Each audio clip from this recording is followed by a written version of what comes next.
अब यहाँ पर देखिए ये भी सवाल काफ़ी इंपॉर्टेंट है, क्योंकि यहाँ पर देख सकते हैं ये भी सवाल 8 नंबर की पूछी गई है। ये देखिए यही सवाल है, 8 नंबर की पूछी गई है और पूछे जाने की चांसेस भी बहुत ज़्यादा है, क्योंकि आप जो है सॉल्व उठाकर देखेंगे तो कई बार ये सवाल पूछी गई है। जो कि जैसे इसके पहले भी देखे थे वो वाली भी काफ़ी इंपॉर्टेंट थी और वो तो समझ में भी आ गई होगी। अब यहाँ पर देखिए इसको भी सेम उसी प्रकार से करना है। सबसे पहले तो उतार लेते हैं सवाल, डी वाई बटे डी एक्स प्लस में वाई बटे एक्स बराबर का एक्स स्क्वायर। अगर आप गौर से देखिए तो इसके पहले जो सवाल आपने देखा था ये वाली सवाल, इस सवाल को हम सॉल्व करके जो है पहले देखिए ना इस अवस्था में बदले थे, यानी कि डी एक्स अपान डी वाई में किए थे। यहाँ पर देखिए ये तुलना करने से पहले किए थे डी एक्स अपान डी वाई में। लेकिन अगर देखा जाए तो ये सवाल पहले से ही डी वाई बटे डी एक्स के रूप में है।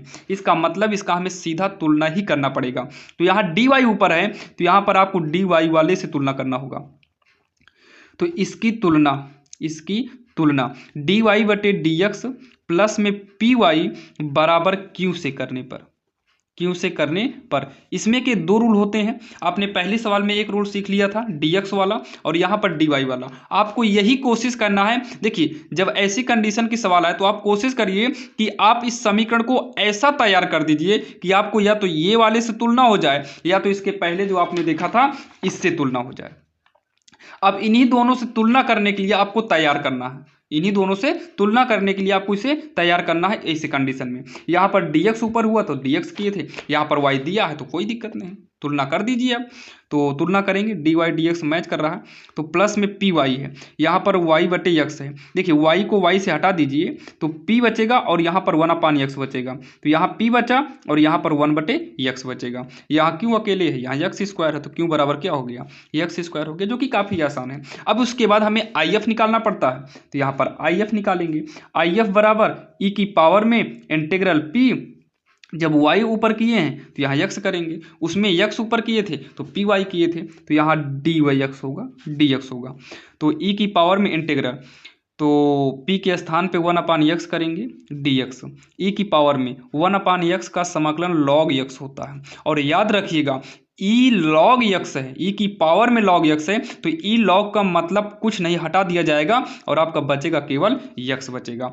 अब यहाँ पर जो है आपको फार्मूला यूज करना होगा, फार्मूला होगा y गुणे if, उसमें x गुणे किए थे क्योंकि x ऊपर था, यहाँ y ऊपर है तो y गुणे if बराबर फिर if गुणे q इंटीग्रल और यहाँ पर कर देंगे dx प्लस का c।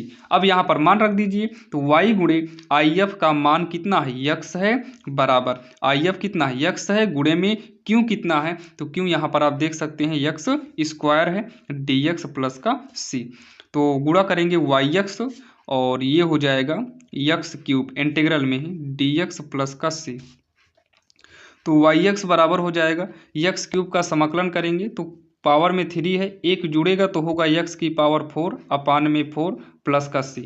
अब उसके बाद क्या करेंगे y बराबर, तो y गुणे x रहने दीजिए, y गुणे x बराबर इसमें से एक x कॉमन ले लो तो यहाँ पर बचेगा x क्यूब अपान में 4 प्लस में c।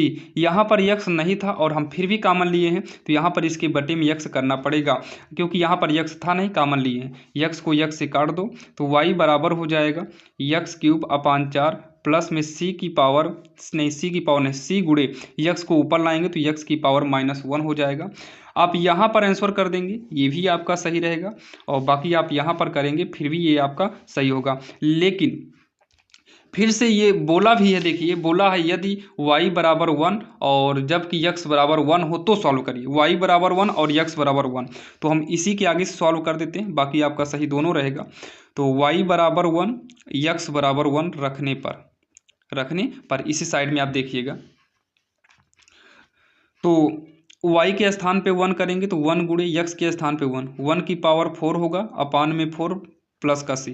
तो एक ही करना में एक की पावर 4 करेंगे 1 बटे में 4 प्लस का c, 1 माइनस पक्षांतर करो इधर आएगा माइनस में c, 4 का नाम 4 में 1 गेन 3, 3 बटे 4 यानी कि c का मान कितना आ गया है 4 आ गया। इसे समीकरण 1 मान लेंगे तो समीकरण 1 से तो yx बराबर x की पावर 4 बटे में 4 प्लस में c का मान रखेंगे कितना 3 बटे 4। बाकी लघुत्तम लेना चाहो तो लघुत्तम लेकर भी कर दीजिए, बाकी आपका यही आंसर हो जाएगा। बाकी लघुत्तम लेंगे तो 4yx आ जाएगा, यानी कि दोनों तरफ आप 4 से गुणा करा दो, यहाँ 4 से गुणा कराएंगे इतना आएगा, और इसमें 4 से गुणा कराएंगे 4 कट जाएगा, और यहाँ पर 3, ये भी आपका आंसर सही है।